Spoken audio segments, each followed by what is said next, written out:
Oke, jadi kita akan mempelajari pelajaran yang berjudul Christ Made Under the Law. Kristus dibuat untuk berada di bawah hukum. Christ made under the law. Nah, apa artinya Kristus dibuat menjadi di bawah hukum? Kita izinkan aja Alkitab untuk menjelaskan dirinya sendiri.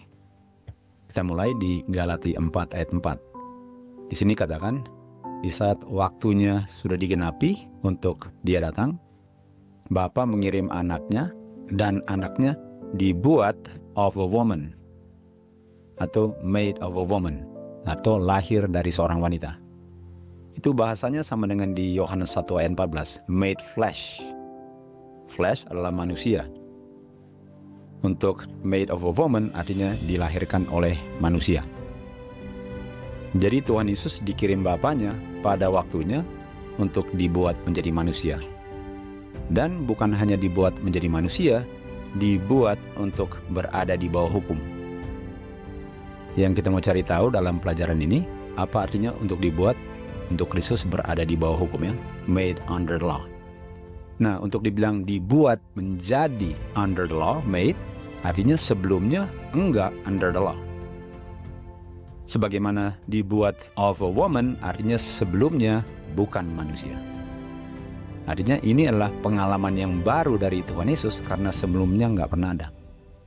Tuhan Yesus sebelumnya bukan manusia, dan Tuhan Yesus sebelumnya nggak berada di bawah hukum. Jadi kita lihat ke Roma 6 ayat 14, apa artinya untuk berada di bawah hukum? Dikatakan di sini, dosa tidak akan berkuasa terhadap kamu, karena kamu tidak berada di bawah hukum.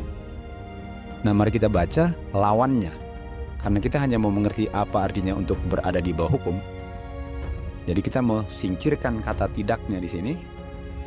Kita singkirkan kata tidak. Bunyinya seperti apa? Supaya saya tahu apa artinya untuk berada di bawah hukum. Karena ayat ini bicaranya tentang kalau enggaknya, lawannya. Kita mau cari tahu kalau iyanya.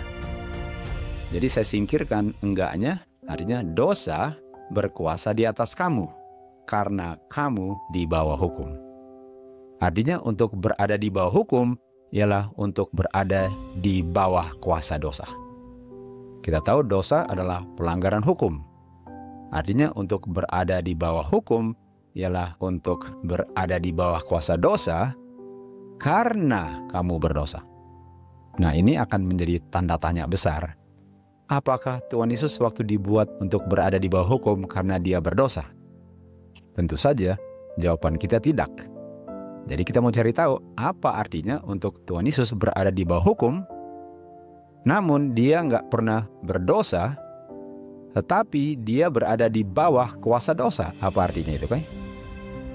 Apa sebabnya Tuhan Yesus dibuat untuk berada di bawah hukum? Kita baca di Roma 7 ayat 14 dikatakan, hukum itu adalah spiritual, nature-nya. Dan saya ini, nature-nya sudah menjadi carnal. Dan saya atau manusia dijual di bawah dosa.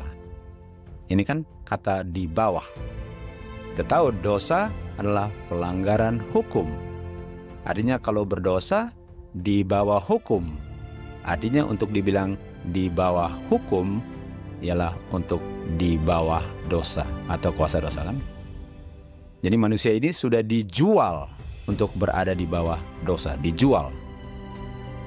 Untuk dijual artinya bukan pemilik awalnya yang memiliki manusia.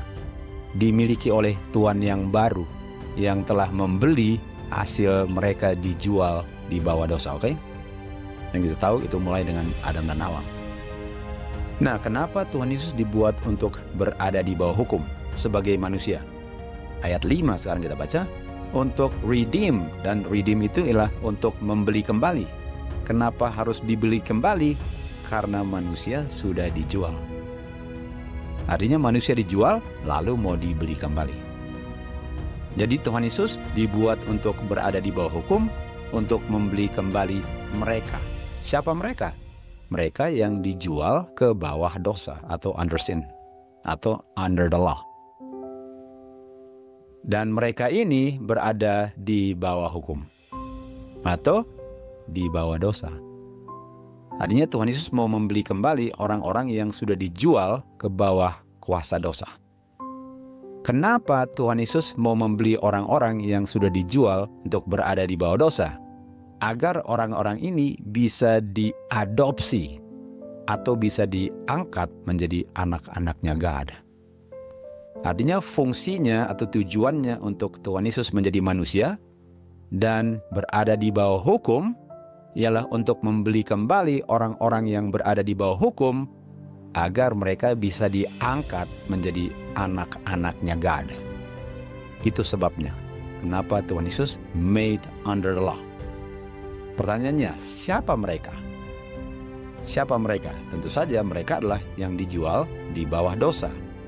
Mereka yang berada di bawah tuduhan hukum sebagai pelanggar hukum. Jadi kita mau cari tahu lagi siapa mereka supaya kita persis tahu siapa mereka. Di Roma 3 ayat 19 dikatakan, sekarang kita tahu bahwa apa saja yang dikatakan hukum, apa saja yang hukum bilang, hukum itu bilang kepada mereka yang berada di bawah hukum. Artinya apa yang hukum bilang mengenai mereka yang di bawah hukum? Mereka di bawah hukum. Mereka di bawah kuasa dosa. Karena dibilang melalui hukum kita tahu mereka berdosa. Dan karena semua orang telah berdosa, apa saja yang hukum bilang mengenai orang berdosa, yang dia bilang kamu semua di bawah hukum. Nah, Tuhan Yesus berada di bawah hukum.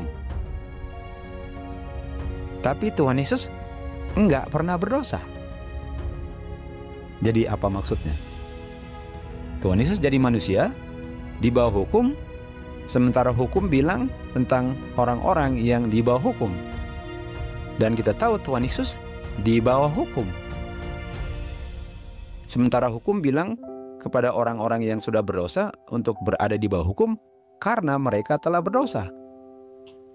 Tetapi Tuhan Yesus nggak pernah berdosa, namun dia di bawah hukum. Itulah sebabnya ada pelajaran ini supaya kita tahu jawabannya kan. Nah kita lanjut di Galati 3 ayat 10. Semua orang yang berusaha untuk menurut hukum dengan kuasa mereka sendiri di bawah kutukan. Kata di bawah lagi. Artinya orang-orang yang berusaha untuk menurut hukum di bawah kutukan, di bawah hukum, di bawah dosa, di bawah kuasa dosa. Dan hukum bilang kepada semua orang yang berada di bawah hukum bahwa semua orang di bawah kutuk. Lalu dikatakan di sini, terkutuklah setiap orang yang tidak melakukan semua hal yang tertulis di buku hukum untuk melakukannya. Artinya orang-orang yang berada di bawah hukum, yang berada di bawah kuasa dosa, yang berada di bawah kutukan karena mereka melanggar hukum. Lalu ayat 13 dikatakan, dan Kristus telah redeem atau telah membeli kita kembali dari kutukan hukum. Nah artinya Tuhan Yesus membeli kita kembali. Kenapa? Karena kita sudah dijual untuk berada di bawah hukum, dan sekarang Kristus membeli kita kembali. Nah kita harus mengerti apa artinya jual dan beli. Nggak bisa jual kalau nggak ada yang beli. Nggak bisa beli kalau nggak ada yang jual. Artinya ada yang sudah terjual dan mau dibeli kembali. Artinya harus ada tukar. Kamu kasih barangnya, saya kasih uangnya. Saya kasih uangnya, kamu kasih barangnya. Jadi Kristus mau membeli kita kembali, yang dibeli kita dari kutukan hukum. Dia mau membeli kita kembali dari kutukan atau dari kita berada di bawah dosa dan dari kita di bawah hukum atau kuasa hukum. Kita sudah jual kan? Nah bagaimana caranya Kristus untuk membeli kita kembali? Dan apa hubungannya dengan dia berada di bawah hukum sebagai manusia? Lalu dikatakan di sini, Kristus telah membeli kita kembali dari kutukan hukum di mana dia sendiri menjadi yang terkutuk. Jadi Kristus telah membeli manusia yang sudah terkutuk oleh hukum, sehingga dia sekarang yang terkutuk. Artinya dia beli upah dosa saya, sehingga upah dosa saya milik dia sekarang. Orang yang memiliki upah dosa berada di bawah hukum. Dan kalau dia beli upah dosa saya, artinya sekarang dia berada di bawah hukum. Bukan karena dia yang berdosa, tapi dia memiliki semuanya yang dimiliki orang yang berada di bawah hukum. Sehingga sekarang Tuhan Yesus berada di bawah hukum. Karena semuanya dibeli, dan sekarang dia menjadi kutukan yang seharusnya kita yang dikutuk. Artinya siapa kita atau kami ini? Tadi kan pertanyaannya siapa kita? Kita adalah setiap orang, kita adalah setiap orang yang tidak melakukan apa yang tertulis di dalam buku hukum. Sekarang pertanyaannya, siapa setiap orang? Jawabannya, setiap orang telah berdosa. Jadi tadi kita baca di sini, siapa mereka atau kita yang di-redeem? Jawabannya, kita adalah semua orang yang telah berdosa, di mana kita semua telah melanggar hukum dan telah terkutuk oleh hukum. Dan waktu dia beli kita semuanya termasuk kutukannya. Yang dibeli bukan kitanya tanpa kutukannya. Yang dia beli kita termasuk semua paket dosanya. Walaupun dia nggak pernah berdosa. Itu yang dia beli. Sehingga sekarang dia yang berada di bawah hukum. Jadi setiap orang adalah semua yang telah berdosa. Semua orang berada di bawah kutukan hukum atau di bawah kutukan hukum sebagai pelanggar hukum. Pertanyaannya, apa kutukan hukum yang dia beli? Karena dia sendiri terkutuk. Kutukan hukum adalah kematian kekal di Roma 6 ayat 23. Artinya yang Tuhan Yesus beli adalah kematian kekal manusia. Dan kita akan lihat bukan hanya kematiannya saja yang dia beli. Karena kalau dia mau beli dan kalau dia mau beli kembali, dia harus beli segala-galanya kita. Semuanya kita. Setelah berdosa harus dibeli semuanya. Sehingga semuanya kita adalah dia punya. Dan kalau ada kutukan terhadap kita, itu dia punya sekarang. Semuanya kita yang jelek, dia beli menjadi dia punya. Dia dibuat menjadi under the law. Semua orang yang harus mati kematian kekal sebagai kutukan hukum. Kepada semua orang inilah Bapa mengirim anaknya untuk menebus pelanggaran mereka dengan membuat anaknya berada di bawah hukum. Sudah bisa lihat? Sekarang pertanyaannya, bagaimana caranya untuk membeli kembali semua orang yang sepatutnya mati kematian kekal? Bagaimana caranya? Di Ibrani 2 ayat 17 dikatakan, dalam segala hal adalah satu kepentingan atau satu hal yang butuh dilakukan untuk Tuhan Yesus dibuat menjadi seperti manusia. Bukan cuma seperti manusia, tapi menjadi manusia. Artinya untuk dia bisa beli kita segala-galanya, dia pun harus menjadi seperti kita. Walaupun dia nggak berdosa.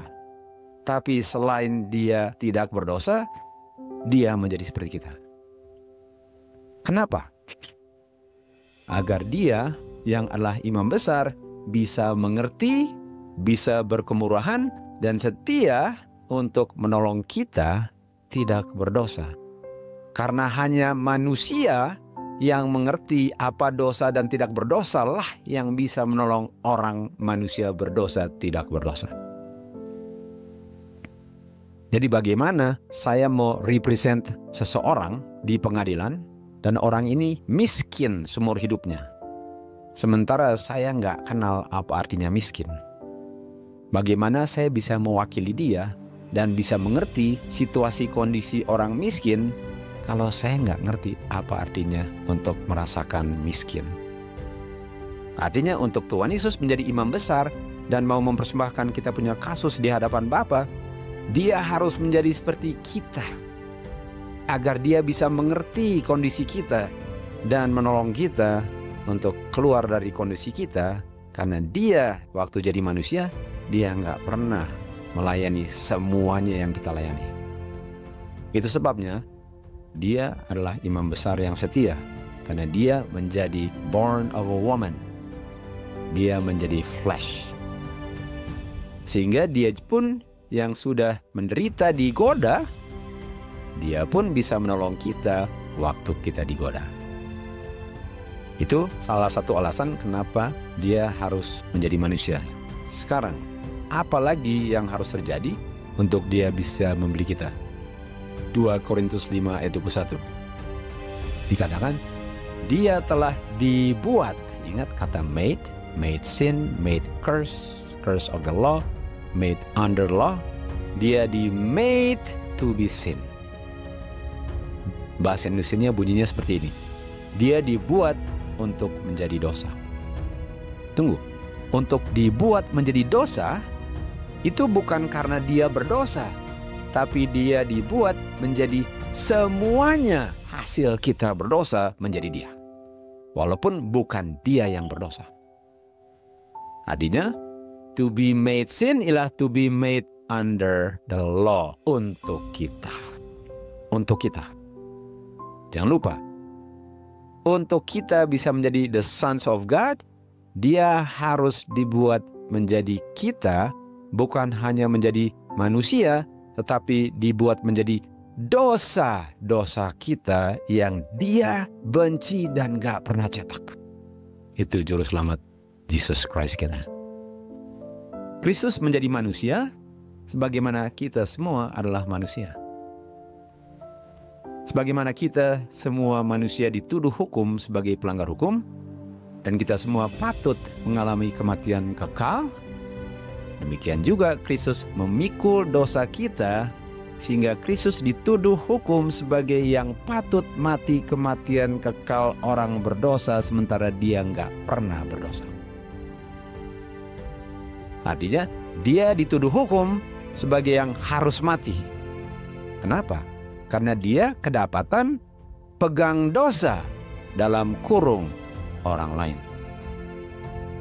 He was made sin for us. Kristus dibuat menjadi dosa, bukan karena dia berdosa, tetapi karena dia memikul dosa kita semua, orang berdosa. Dan sekarang hukum lihat, dibilang apa? Kamu harus mati. He was made under the law. He was made to be sin for you and me. Mari kita lihat apa artinya. Dibeli dari all iniquity. Dia yang memberikan dirinya kepada kita, agar dia bisa membeli kita dari semua pelanggaran dosa kita. Oke, apa artinya semuanya? Artinya dia beli semuanya kita. Apanya kita yang adalah semuanya kita yang dia beli?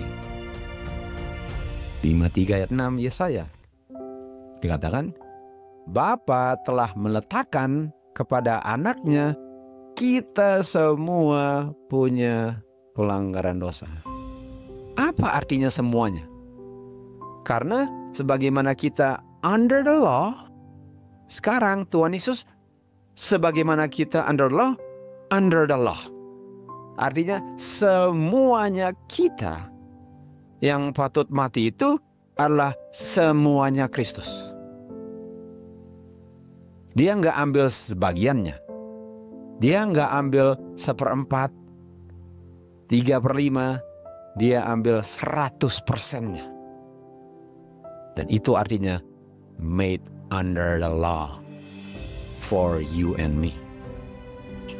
Kristus mengambil tuduhan hukum yang menuduh kita, sehingga dia sekarang yang dituduh hukum untuk mati kematian kita semua.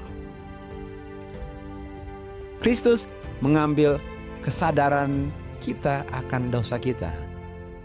Waktu saya sadar dosa dan rasa guilty, rasa bersalah, itu pun dia ambil. Dia nggak ambil dosa tanpa perasaan rasa bersalah dosa. Dia mengambil dosa termasuk rasa guilty saya waktu berdosa. Semua orang punya rasa guilty, dia beli. Dia tukar. Dia mengambil kesadaran kita akan dosa-dosa kita dengan kesadaran kita akan rasa bersalah dan rasa terkutuk kita, semuanya dia beli. Supaya dia bisa dibilang under the law. He was to be made sin for us. Termasuk rasa bersalah kita, rasa guilty kita, rasa mau mati kita, rasa mau bunuh diri kita, rasa keji kita, rasa jorok kita, rasa mau sembunyi kita, DLL, semuanya dia rasakan pada waktu yang bersamaan mulai di Getsemani. Bayangkan berapa banyak orang di dunia dan berapa banyak rasa salah satu orang, tambah semua orang yang pernah lahir di mana semua orang berdosa, dipikul oleh Tuhan Yesus. Dia yang tidak mengenal dosa, dia yang murni, gak pernah ada titik dosa dan dia benci dosa. Kepadanya dosa-dosa kita, kesadaran akan dosa kita, kesadaran akan rasa bersalah kita, kesadaran akan kutukan kita diperhitungkan Bapaknya. Amarah yang harusnya ditujukan kepada kita ditujukan kepada anaknya yang dia kasih. He was to be made sin for you and me. He was made under the law. Kepadanya telah dibuat menjadi dosa yang enggak mengenal dosa. To be made sin, rasa bersalah dan kutukannya, kesadaran dosa, kejinya dosa, bau busuknya dosa, semua dia alami agar kita nggak perlu binasa. What love! Bagaimana dia bayarnya? Bagaimana Tuhan Yesus membayar semua itu? Dia terima semua itu. Dia terima rasa guilty kita. Dia terima rasa kutukan kita. Dia terima rasa sembunyi kita. Dia terima rasa bunuh diri kita. Dia terima semua kekejian, kebusukan kita dan semua yang manusia pernah rasakan dan alami. Semua manusia. Dan dia terima itu dengan dia bayar dengan nyawanya yang tidak pernah kenal cacat dosa. Dia bayar dengan kehidupan sempurnanya yang murni, yang gak pernah tahu dosa. Dia tukar itu dengan kebusukan yang bilang busuk saja kurang busuk. Apakah Bapa sangat mengasihi saudara dan saya? Apakah Tuhan Yesus sangat mengasihi saudara dan saya? Kalau kita rasa bersalah dalam dosa, bukan main berat beban dosa itu. Dan kita dengan berat beban dosa itu yang hanya kita punya, kita hanya bilang, ampuni dosa saya Tuhan, saya gak mau lakukan lagi. Lepas bebannya. Dan siapa yang pikul semua itu? Kita hanya mengaku dosa, lepas bebannya. Dia harus pikul sampai mati. Kehidupan Tuhan Yesus yang sempurna adalah bayarannya untuk membeli kita kembali. Kita menerima kehidupan sempurnanya sementara Dia menerima dosa-dosa kita dengan embel-embelnya. He was to be made sin for you and me. For God so loved the world that He gave His only begotten Son. Ada artinya nggak itu sekarang? Semua hukuman, semua kutukan, semua murka yang dapat dilakukan hukum terhadap manusia sebagai pelanggar hukum ditimpakan kepada anaknya yang Dia kasihi. Bapa, mengapa engkau memisahkan dirimu daripadaku? Itu gara-gara dosa kita, bukan karena kejahatan Dia. Semua penderitaan Tuhan Yesus kita punya. Dan semua sukacita berkat kita Tuhan Yesus punya. Di dalam pengorbanan ilahi yang Dia buat, telah diberikan semua kepada semua yang dapat dituntut hukum dari pelanggaran hukum. Artinya semua tuntutan hukum yang menuntut manusia, sehingga kalau dijalankan hukum bilang apa? Saya puas karena bayarannya sempurna. Semuanya yang dituntut hukum ditimpakan kepada anak Bapa. Nggak ada korting 50%. Semua yang hukum tuntut untuk dijalankan terhadap orang berdosa, dijalankannya dengan sempurna kepada anak Bapa. Jadi, segala sesuatu yang mungkin dapat menghalangi antara pelanggar hukum dan Bapa telah disingkirkan dalam pengorbanan anaknya yang Bapa sangat kasihi. Dengan anak menerima dan membayar semua yang dituntut hukum sebagai pemisah manusia berdosa dari Bapa, lenyap di kayu salib, sehingga nggak ada lagi satu unsur sedikit pun yang masih memisahkan saudara dan saya dengan Bapa di surga. Bukan main. Bapa mereconcile dunia kepada dirinya di dalam anaknya, di mana Dia tidak menghitung-hitung lagi pelanggaran manusia karena sudah dengan sempurna dituntaskan oleh anaknya yang dikasihi, yang menderita di kayu salib. For God so loved the world that He gave His only begotten Son. Bapa telah mendamaikan dunia dengan dirinya dengan begitu sempurna, sehingga Dia tidak dapat memperhitungkan pelanggaran kita kepada Dia lagi, karena sudah dihanguskan semua hutang kita di kayu salib. Setiap manusia telah diberikan kebebasan mutlak dari hukuman kematian kekal. Kebebasan mutlak jika mereka menerima anaknya.